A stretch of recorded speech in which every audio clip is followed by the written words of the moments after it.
ఫలితంగా ఏంటంటే, ఆ రోల్ నేను చేసినందుకు ప్రజల్లోకి ఇంత ఎళ్ళిపోయి, ఇవాళ అప్పుడు స్కూల్లో చదువుకున్న పిల్లలంతా ఇప్పుడు డైరెక్టర్‌లయిపోయి, వివేకాత్రేయులయిపోయి, ఇప్పుడు మన 'జగదీష్' లాగా వీళ్ళందరూ అమృతం చూసి పెరిగినోళ్ళే. ఇప్పుడు అవును. ఆళ్ళొచ్చి ఏంటంటే, ఏదో రాసేద్దాం మా అమృతానికి అని చెప్పి మళ్ళీ అదే కామెడీ కాకుండా వెరైటీస్‌తో వస్తున్నారు.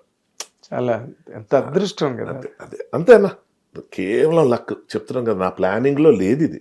అవును. నేనేదో సింగర్ అవుదామని, మ్యూజిక్ ఏదో చేసుకుందాం అది ఉండేది.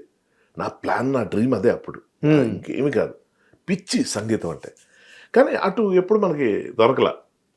అదే అటు పక్క రాసి లేదు రాల. నీకు అందులో. లేదు. ఇప్పుడు ఇంత బలంగా నీకు నీ ఫేట్ లైన్ ఇటు నిన్ను డైరెక్ట్ చేసిందంటే ఎంత స్ట్రాంగ్‌గా ఉండాలి అది. నాకసలు పెద్ద ప్లాన్ అప్పుడు మిమ్మల్ని కలుద్దామనే. నాకు మీ పేరు గుర్తుండిపోవడం కారణం అది. మీరు మెడ్రాస్‌లో ఉండేవారు. అప్పుడు అవును. మెడ్రాస్‌లో. నాకేంటంటే రియాలిటీస్‌తో పని లేదు కదా! అవును. ఇళయరాజా గారంటే పిచ్చి పిచ్చి కూడా కాదు. అది అదొక పూనకం. పూనకం.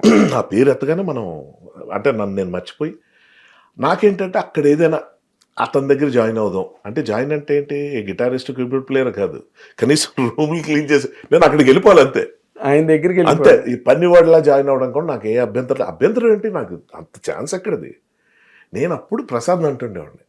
అన్నయ్యకి ఒక మాట ఇప్పుడు కాదులే టైం ఉంది. చెప్తాను. అలా కాదు నువ్వు అనుకున్నంత ఈజీ కాదు. ఎందుకంటే మనోడు కూడా అప్పుడొచ్చి ఇండస్ట్రీ మీతో పాటు తిరిగేవాడు కదా! అవును. అవును. చూసాడు. చెప్పాడు. "అరేయ్! అంత ఇది కాదు. పైగా నువ్వు చాలా సెన్సిటివ్. నువ్వు తట్టుకోలేవు." అది ఇది అని. నేనేంటి అన్నయ్య ఉన్నాడు కదా! ఒక మాట చెప్పేస్తాడు. మనమేం పెద్ద పెద్దవి అడగట్లేదు. ఆ పక్కన వాచ్‌మెన్ లాగో, ఏదో అసిస్టెంట్ లాగో ఏదో పడుంటాను ఏముందని. అది మాత్రం అంత ఈజీయా? ఎందుకు? అంతే. అసలు నన్నెందుకు పెట్టుకోవాలి? తెలిసేది కాదు. అంటే ప్లాన్ అయితే అలా ఉండేది. తమిళనాడు ట్రైన్ ఎక్కకుండా హైదరాబాద్ ట్రైన్ ఎక్కా. మారిపోయింది సినిమా మొత్తం. అదే నీ ఫేట్, నీ డెస్టినీ ఇటున్నది. అంతే. అండ్ చక్కగా సక్సెస్ అయ్యావు. అది అది చాలా గొప్ప గ్రేట్ మ్యాజిక్ ఇన్ టైమ్. అంతే. ఇప్పుడు ఈ టీవీల్లో పనిచేసిన వాళ్ళు సాధారణంగా సినిమాకి ఫిట్ ఇన్ అవ్వలేరు. For various reasons. Not one. Hmm. అక్కడైతే కంటిన్యూస్ వర్క్ ఉంటుంది, కంటిన్యూస్ ఇన్కమ్ ఉంటుంది. ఆ? ఒక చోటసారి ఒక సీరియల్లో బుక్ అయితే వాళ్ళు అంత ఈజీగా వదిలి రాలేరు బయటికి.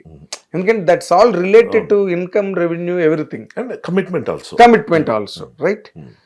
సినిమాల్లోకి వచ్చిన తర్వాత ఒక సినిమా చేస్తే ఓ వారం రోజులు ఎంత వర్క్ ఉంటుంది, తర్వాత ఉంటుందో ఉండదో ఉండదో తెలియదు. తెలీదు. సో అది ఏదో ఉంది ఆ డిస్టర్బెన్స్ రెండింటికి మధ్య. But how could you manage this two అన్నది అసలు. లక్కే నన్ను మళ్ళీ చెప్తున్నాను. అంటే ఏది ప్లాన్డ్ కాదు. లక్ అంటే నా ఉద్దేశ్యం ఏంటంటే నేనెళ్ళి ప్రయత్నం చేసి నాకు ఇది కావాలి ఏమైనా ఇస్తారా అని అడిగిన దాఖలాలు నా కెరియర్ మొత్తంలో ఎక్కడా లేవు. దానికి కారణం ఏంటంటే నాకు వచ్చేవి ఆపర్చునిటీస్. ఏదొచ్చినా చేసేవాడిని. అది పాయింట్. నాకు అంటే యాక్టింగ్ అన్నది నేను చేయగలనని చేయలే. నువ్వు చేయొచ్చు కదా అంటే ఓకే అనేసేవాడిని. అలాగే నన్ను ఎవరైనా నువ్వు ఫైట్లు కూడా చేయొచ్చు కదా ఫైట్ మాస్టర్ కంటే చేసేవాడినేమో. అంటే నాకు నో చెప్పడం తెలీదు. ఉండిపోవాలి ఇక్కడ. అంతే. రాదు నేర్చేసుకుందాం. అంటే ఎంత నేర్చుకుంటే ఎలా అవుతది అది నాకు తెలీదు. అంటే తర్వాత ఏదో ఒక స్క్రిప్ట్‌లో రాసుకున్న డైలాగ్ అది. సక్సెస్ అయ్యేవాడు ఎవడంటే ఓడిపోవటం అన్నది తెలియనివాడంట. తెలియకపోవడం.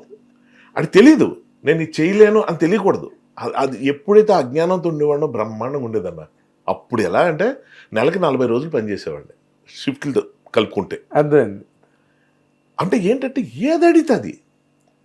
ఏదో మాటల్లో ఎప్పుడో ఒకసారి ఒక చిన్న టాపిక్ వచ్చి మంజులా నాయుడు గారు మేడమ్ ఏదో మాటల్లో నేనేదో విమర్శించా. పలానా సీన్‌ని. ఆ అమ్మాయిలు ఎవరైనా ఇక్కడ మాట్లాడుకుంటారో ఏంటో అని. నా ఉద్దేశ్యం ఏంటి? ఆ రైటర్ ఏదో రాసాడు నచ్చలేదు. ఈవిడ ముందు ఒకసారి నోరు జారా. అది ఆవిడ రాశారన్న విషయం నాకు తెలీదు. శృతి అక్కడ ఉన్నారు. యాక్టర్ శృతి. శృతి. అదే నాగమణి గారి అమ్మాయి కదా. ఆ. ఒక్కసారి చూసింది. ఆ చూపుతో నాకు అర్థమైపోయింది.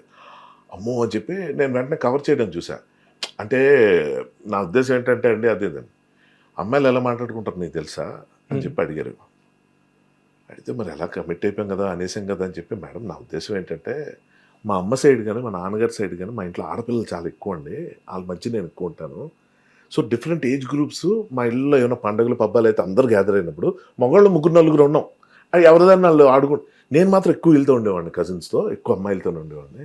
సో నాకు మోర్ ఆర్ లెస్ ఆ ఇన్ఫర్మేషన్ ఉంది. లైక్ ఇది ఆ ఉద్దేశంతో అన్నాను కాబట్టి ఇంకోటి లేదు చాలా పెద్ద మాట అన్నావు నువ్వు. సరే ఒక పని చేద్దాం. ఒకసారి రా ఈ సీన్ నువ్వు. మామూలుగా అయితే ఎవరైనా కొంచెం అది తెలివితేటలు అనాలా, లౌక్యం అనాలా, ఏదైనా అంటే వాళ్ళు ఇంకోళ్ళు అయితే ఏంటంటే, అలా వద్దండి నేను రాయను, ఊరుకోండి నేను రాయను, నేను అలాగే రాస్తాను అన్న. రాయి సీన్ ఆపేశారు లిటరల్గా. ఇంకా చూస్తే నాకు నిజంగా బాగా రాయొచ్చు అనిపించింది.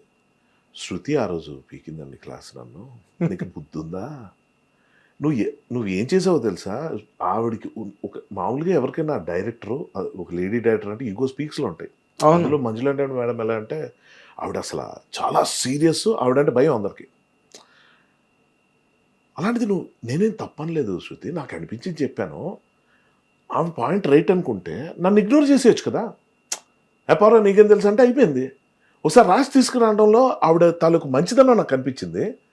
ఏమో నాలో ఇది కూడా ఎక్స్ప్లోర్ అవుతుందేమో చూద్దాం అంటే, శృతి ఏంటంటే ఈ అమాయకత్వాన్ని మెచ్చుకోవాలా లేకపోతే తిట్టుకోవాలా అర్థం కాని విధంగా ఒక లుక్ అయితే ఆమె ఇచ్చింది. అంటే ఏంటి, పూర్తిగా ద్వేషం లేదు, సరే ట్రై చేయి అన్నది కూడా డైరెక్ట్గా లేదు, మధ్యస్థంగా ఆపేసింది అనమాట శృతి. ఆమెకి ఏంటంటే వీడికి తెలీదు, అనవసరంగా బాగాడు, ఇంకా అయిపోయింది ఎక్కడితో. ఆవిడ కానీ సీరియస్ తీసుకుంటే వీడికి ఇక్కడ దిక్కు దేవనం లేదు, ఎందుకంటే నాకు అన్నం పెడుతున్న సంస్థ అది. అవును.